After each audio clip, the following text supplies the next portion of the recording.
les dents et dodo. Tu veux que je t'explique pourquoi on a changé les combinaisons des astronautes qui iront bientôt marcher sur la Lune ? Ok. Et moi par contre, je raconte mes histoires qu'aux enfants qui se lavent les dents. Donc attrape ta brosse à dents, ton dentifrice, et tu frottes jusqu'à ce que l'histoire soit terminée. 3, 2, 1, 0. Je sais pas si tes grands-parents t'ont raconté, mais quand ils étaient petits, il s'est passé un truc incroyable. Des astronautes sont montés à bord d'une fusée, ils ont démarré le moteur, ils ont décollé et ils sont allés se promener sur la Lune.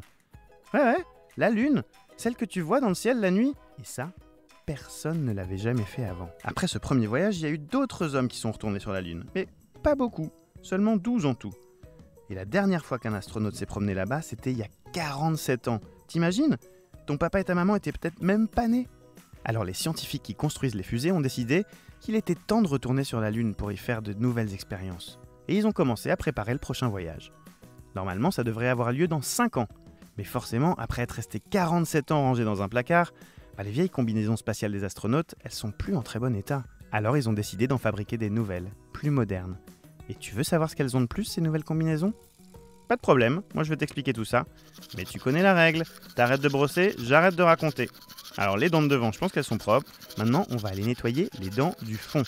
Et n'oublie pas, on frotte au moins 10 fois de l'arrière vers l'avant. Alors ces combinaisons déjà, elles sont plus confortables.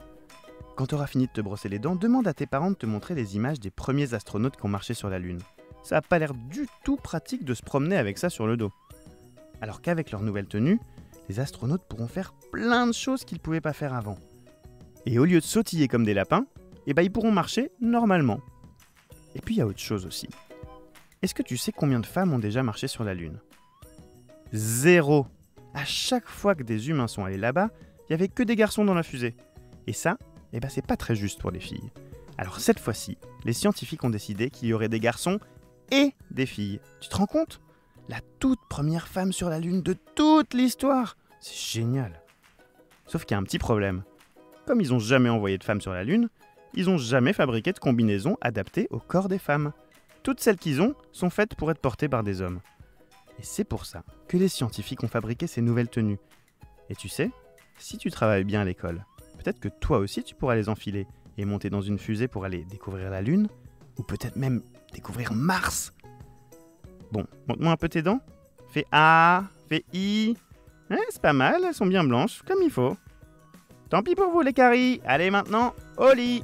Je vais pas aller me coucher. Retrouvez Les Dents et Dodo et tous les podcasts BFM TV sur bfmtv.com et sur toutes les plateformes de streaming. C'est un podcast BFM TV.